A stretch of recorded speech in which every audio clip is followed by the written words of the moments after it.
মেহের আফরোজ শাওন জনপ্রিয় অভিনেত্রী, আমরা সকলেই তাকে চিনি, বিভিন্ন পরিচয়ে পরিচিত তিনি। একেবারে শিশুকাল থেকেই তিনি সেই নতুন কুড়ির যুগ থেকেই খুবই পরিচিত একজন মুখ আমাদের শিল্প সাহিত্য সংস্কৃতি জগতে। অভিনয় করেন, গান এবং তার জীবনসঙ্গী ছিলেন কিংবদন্তির কথা সাহিত্যিক হুমায়ুন আহমেদ। সুতরাং মেহের আফরোজ শাওনকে নতুন করে পরিচয় করিয়ে দেওয়ার কিছু নেই, কিন্তু মেহের আফরোজ শাওন হঠাৎ করে একটা আগুন লাগিয়ে দিয়েছেন। তিনি যে কাজটা করেছেন, আমি এই ভিডিওটা যখন রেকর্ড করছি তার আগের দিন, গতকালকে মানে জুলাইয়ের 1 তারিখে তিনি একটি ফেসবুক স্ট্যাটাস দিয়েছেন। তিনি বলেছেন লাস্টে এসে, আমার বাবা এত কিছু ভেবে কাজ নেই, আজ যেহেতু 1 জুলাই তাই আমিও লিখলাম জুলাই সিডিআই। সিডিআই মানেটা কি আপনারা সকলে জানেন, বাংলায় চয়রসুকার দ মানে ওই শব্দটাকেই সংক্ষেপে সিডিআই লেখা হয়, এবং এইটা জেনজিদের ভাষা। অন্ততপক্ষে আমাদের সময় কিন্তু আমরা বাংলাতে এটা বলতাম, বাট এটা সিডিআই বলা হয়, এবং সিডিআই বললে লোকজন বুঝে। এবং তিনি এই ফেসবুক যে স্ট্যাটাস দিয়েছেন এখানে অনেকবার এই জুলাই সিডিআই বলেছেন।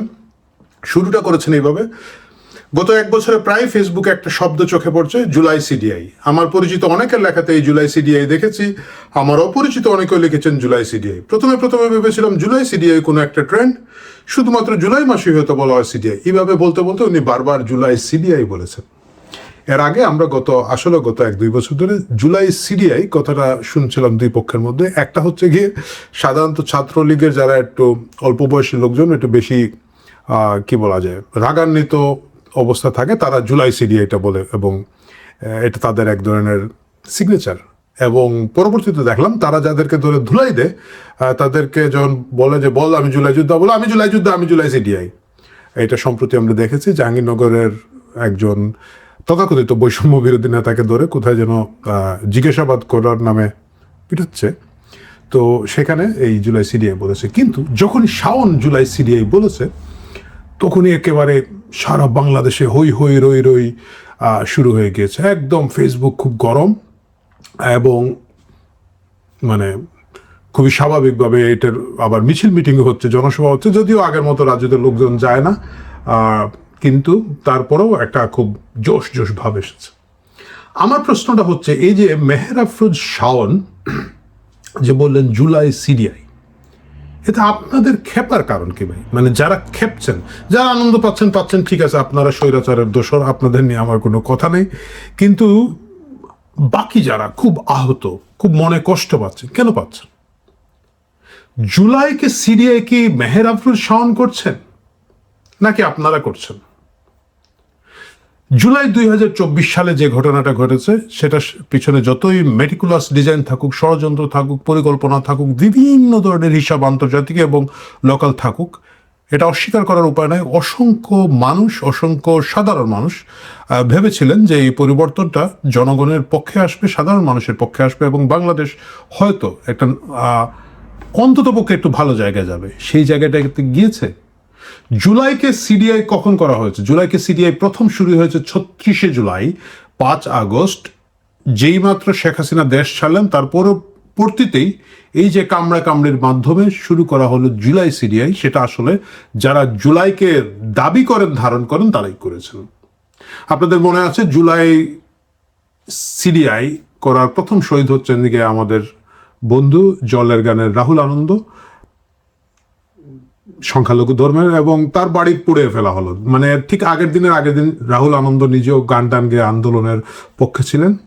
এই শুরু হলো জুলাই সিডিআই। জুলাই সিডিআই এরপর থেকে ধারাবাহিকভাবে চলেছে। মানে আমি শিল্প সাহিত্যের কথাই যদি বলি, আপনারা দেখবেন যে চিহ্নিত মামুনুর রশিদের মতো একজন সিনিয়র লোক, তারে পারলে ঘাড়ে ধরে ডিম মেরেছে, আরো কি করেছে, ঘাড়ে ধরে বের করে দেওয়া হয়। জুলাই সিডিআই যারা করছে তারাও জুলাই, যার উপরে মারছে সেও জুলাই। তো এই যে করলেন, আপনারা শুরু করলেন, সারা দেশে নারীদের উপরে অসংখ্য নির্যাতন, মানে একটা সাধারণ মেয়ে ভয়ে বাড়ি থেকে বেরোতে পারছে না। আমরা কি ভুলে গেছি সেই কথা? কারা করেছেন? যারা জুলাই বলেন, আপনারা তো জুলাইকে এইভাবে সিডিআই করেছেন। আপনারা তো জুলাইকে এইভাবে সিডিআই করেছেন যখন ঘরে ঘরে গিয়ে ডাকাতি করেছেন। আমরা কি ভুলে গেছি যে গুলশানে একজন সাধারণ মহিলা, যার বাসায় গিয়ে বলা হচ্ছে এখানের মধ্যে খুব সম্ভবত এসটি ইমামের ছেলে লুকিয়ে আছে, যে এসটি ইমামের ছেলের সাথে তার ডিভোর্স হয়েছিল প্রায় 30 বছর বা 40 বছর আগে, সেখানে গিয়ে ডাকাতি করা হচ্ছে, ওপেন ডাকাতি হচ্ছে, ওপেন এই কাহিনীগুলো করা হচ্ছে। কারা করছেন? এই যে আপনারা যারা জুলাইকে এখন বিপ্লব হিসেবে ধারণ করে নিচ্ছেন তারা করেছেন। সারা বাংলাদেশে মুক্তিযুদ্ধের ভাস্কর্যগুলো গুড়িয়ে দিয়েছেন, ধ্বংস করে দিয়েছেন, মানে কোনো কারণ ছাড়া কিন্তু এটা করেছেন। আপনারা বলবেন যে 32 নম্বর স্বৈরাচারের কি এই ফেসিবাদের প্রতীক, ঠিক আছে, 32 নম্বর হচ্ছে যে শেখ মুজিবের বাড়ি, বঙ্গবন্ধুর বাড়ি ছিল, সেখান থেকে আপনাদের বাপদাদার বিরুদ্ধে যুদ্ধের স্পিরিট এবং সূচনা শুরু হয়, যেহেতু সেটার উপরে আপনাদের এক ধরনের দুঃখ খুব থাকতে পারে। সাধারণ মুক্তিযোদ্ধাদের, বীর শ্রেষ্ঠদের অসংখ্য জিনিস ভেঙে ফেলা হলো। কারা করেছেন? যারা জুলাই করেছেন, আপনারা সকলে করেছেন। এখন কিছু কিছু ভালো জুলাই আছে যেগুলো লাল বদল, মানে আল বদল না, এগুলো হচ্ছে লাল বদল। লাল বদলরা বলে আমরা কি এমন বাংলাদেশ চেয়েছিলাম? আরে বেটা, যে আন্দোলন শুরুই হয়েছিল তুমি কে আমি কে রাজাকার রাজাকার, তো তুমি কেন কি বাংলাদেশ চেয়েছিলা? এবং তুমি যদি সেই বাংলাদেশ না চেয়ে থাকো তাহলে তুমি কেন চুপ ছিলা? গুলি মারো, আওয়ামী লীগের গুলি মারো, শেখ হাসিনার গুলি মারো, শেষ। ওরা চলে গেছে। তোমার বাংলাদেশ তুমি কোথায় ছিল? তোমার বাংলাদেশ তো ছিল না, কারণ তুমিও তখন জুলাই সিডিআই করতেছিলা। যে যেখানে পারছো সচিবালয়ে গিয়ে দালালি করেছো, ছোটোখাটো কাজকর্ম করে খেতে চেয়েছো, 2-2.5 লাখ টাকা পেয়ে শহীদ মিনারে আর এখানে ওইখানে অডিটোরিয়াম ভাড়া করে প্রোগ্রাম করতেছো, জুলাই সিডিআই করতেছো। আর আমি কি বলবো আমাদের উগ্রবাদীদের কথা, যেসব উগ্রবাদীরা একেবারে চিহ্নিত যারা ছিল, যেগুলো বিভিন্ন জঙ্গি সংগঠনের সাথে জড়িত, জেলের মধ্যে দীর্ঘদিন ধরে রাখা হয়েছে, এগুলোকে কোনো বিচার আচার ছাড়া ওপেন গেট খুলে, জেলের গেট খুলে ছেড়ে দেওয়া হলো। এরা এখন সারা বাংলাদেশে জুলাই সিডিআই করে যাচ্ছে। সে কি সিডিআই হচ্ছে? কবরের ভেতর থেকে লাশ তুলে পুড়িয়ে ফেলা হয়েছে, এবং যারা কবরে যায় নাই, আমরা জানি যে দীপু দাসের মতো লোক, তাদেরকে জীবন্ত পুড়িয়ে ফেলা হয়েছে। সারা বাংলাদেশে শিক্ষকদের উপরে, একেবারে ঢাকা বিশ্ববিদ্যালয়ের শিক্ষককে দৌড়ায় দৌড়ায় গিয়া ডাকসুর একটা ছেলে বেঁধে নিয়ে আসতে যাচ্ছে, জুবায়ের। এটা আমরা দেখি নাই? আমরা কি দেখিনি? একেবারে প্রাইমারি স্কুলের হিন্দু প্রধান শিক্ষিকাকে কানে ধরে বের করে দেওয়া হয়েছে, কলেজগুলোকে বের করে দেওয়া হয়েছে। কারা করেছেন? আপনারা যারা তথাকথিত জুলাই সৈনিক। এটা কি জুলাইয়ের স্পিরিট ছিল? আপনারা তো জুলাই সিডিআই আপনারা করেছেন, আর কেউ করেছে? সারা বাংলাদেশে চাঁদাবাজি এমনভাবে শুরু হয়ে গেল, চাঁদা চাওয়ার কারণে যাকে জেলে ধরে নিয়ে যাওয়া হচ্ছে তাকে গিয়ে হান্নান মাসুদ জেল থেকে বের করে, জেলে না মানে থানা থেকে বের করে নিয়ে আসতেছে। সরকারের উপদেষ্টা আসিফ মাহমুদ শেষ মোটরসাইকেল নিয়ে গভীর রাতে টহল দেয় এবং চাঁদাবাজি করে। তার লোকজন পুরো গুলশান বনানীতে চাঁদাবাজি করে ধরা খাইলে বলে ওই যে আসিফ আঙ্কেল বলেছেন। কোথায় থাকতেছে? ওয়েস্টিনে থাকে দিনের পর দিন। আমি কালকে দেখলাম যে গরিব জুলাই সৈনিক যেগুলো ছিল, এরা পিরিয়ামিনীর কোন একটা হোটেলে, না পিরিয়ামিন হোটেলে বোধ হয়, ওইখানের মধ্যে গিয়ে মাসের পর মাস ফ্রি থেকে এখন পালিয়ে গেছে। মানে পালিয়ে যায় না, টাকা দেয় নাই। তো জুলাইয়ের স্পিরিটটাকে সিডিআইটা তো এরাই করছে, নাকি অন্য কেউ করছে? একটা সরকারি হাসপাতাল ছিল, সেই হাসপাতালে ভাই জুলাই সৈনিক পাওয়া যেত। সারাদিন টোটো করে ঘুরে চাঁদাবাজি দখলদারি হাবিজাবি করে সবাই ওখানে গিয়ে আহত জুলাই সিডিআই হয়ে বসে থাকে, ফ্রি খাওয়া দাওয়া করে, জলকেলি করে ভিডিও বের হয়েছিল, মনে আছে আপনাদেরকে? তো জুলাই কি সিডিআই তো তারাই করছিল। আহতদের কথা যখন আসলো তখন আমাদের মনে আছে 100 কোটি টাকা দিয়ে একটা তথাকথিত জুলাই ফাউন্ডেশন করা হয়েছিল। সেই জুলাই ফাউন্ডেশনের নেতা ছিলেন আমাদের আসিফ মাহমুদ সজীব ভুইয়া, সার্জিস আলম। উনি সার্জিস আলম ছিলেন ওইটার নেতা, এবং আরেকজন ছিলেন আমাদের শহীদ মুগ্ধের ভাই, শহীদ না তো নর্মাল স্নিগ্ধ। তো ওই 100 কোটি টাকা নিয়ে অনেক হাউকাও আমরা দেখলাম, 100 কোটি টাকাও শেষ জুলাই। তো এই জুলাই সিরিয়াটা কারা করলো তাহলে? এই যে জুলাইয়ের স্পিরিট দিয়ে আপনারা ফেনীতে 1000 কোটি টাকার কি একটা প্রজেক্ট বলা হলো, তারপরে টিএসসিতে গিয়ে আমাদের জুলাই সৈনিকরা সেই ফেনীর বন্যা দুর্গত লোকদের জন্য ত্রাণ তোলা হলো। কারণ কি? সরকার কাজ করছে না, আমরা করব। আমার মনে আছে একটা সাধারণ লোক মাটির ব্যাংকে জমানো টাকা দিয়ে গেছে, এখানে একজন রিকশাওয়ালা তার বউয়ের নাকফুলটা দিয়ে গিয়েছে। সেগুলার কি হলো শেষ পর্যন্ত? জুলাই সিডিআই হলো। মেটিকুলাস ডিজাইনার আমাদের মাহফুজ আলম সাহেব, মাহফুজ আলমের ভাই থাকতো, ওইটা কোথায় যেন থাকতো, অস্ট্রেলিয়া।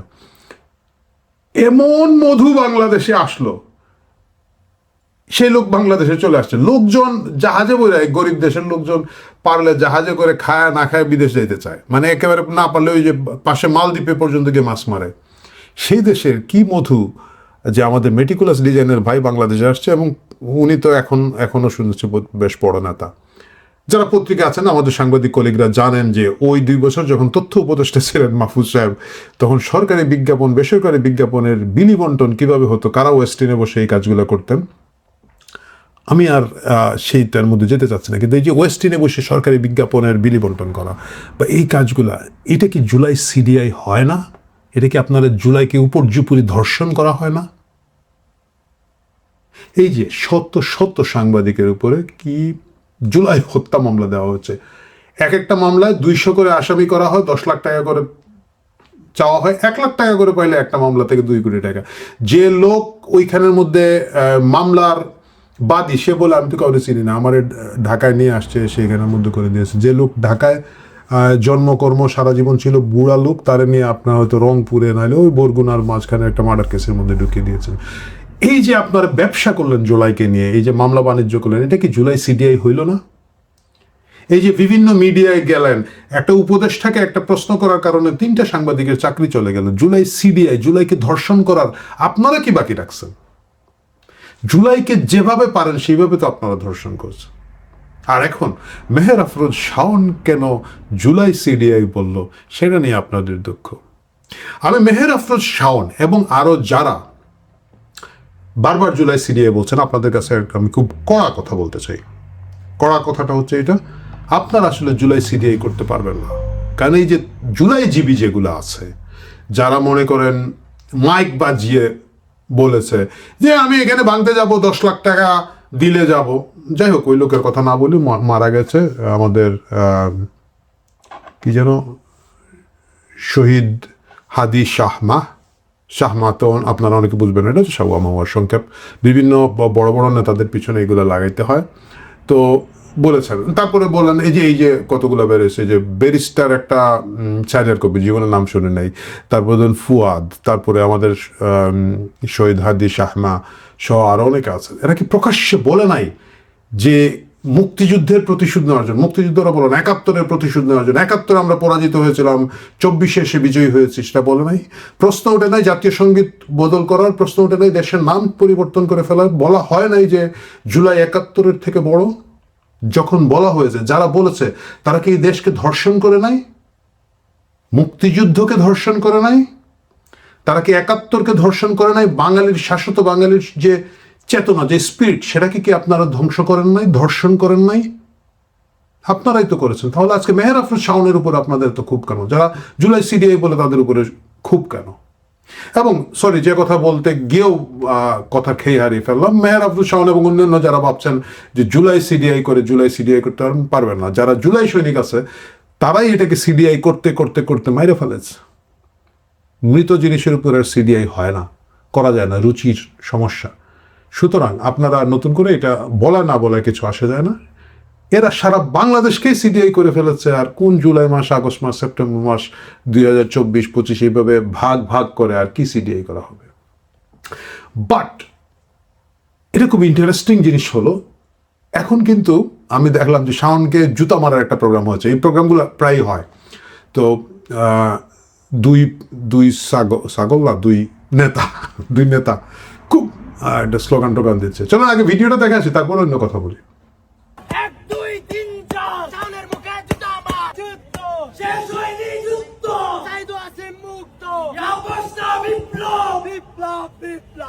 তো দেখলেন তো, এখন এই যে জুলাইয়ের চেতনা কিন্তু এরকম 2-3টা লোকের কাছে এসে বসেছে। অধিকাংশ লোক যারা সৎ বিশ্বাসে মানে জুলাই আগস্টে ভেবেছিল যে একটা ভালো কিছু হবে এবং সেই জন্য অংশ নিয়েছিল বা উৎসাহ দিয়েছিল, তারা কিন্তু চুপ করে গেছে। তারা কিন্তু বুঝতে পেরেছে যে জুলাই সিডিআই হোক না হোক, তাদেরকে সিডিআই করে আখের গুছিয়ে ফেলা হয়েছে।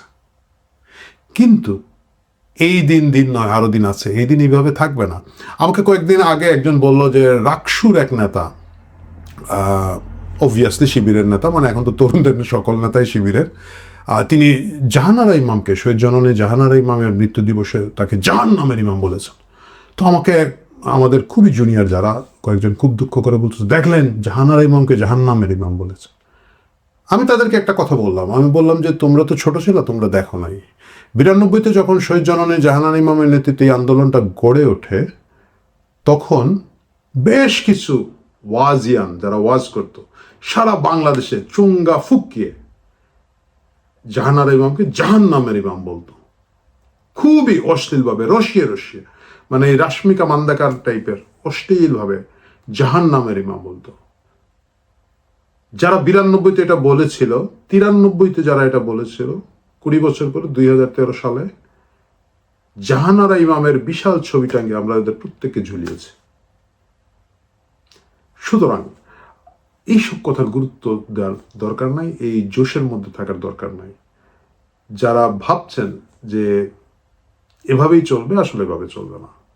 বাংলাদেশ কারো বাপ দাদার একার সম্পত্তি না। ওসব আপনাদের বাপ দাদা তো নাই, আপনাদেরটা হচ্ছে পাকিস্তান, কিন্তু বাংলাদেশকে আপনারা সিডিআই করে যাবেন আর লোকজন তার পাল্টা সিডিআই বলতে পারবেন না, এতটা আশা করেন না। ভালো থাকেন।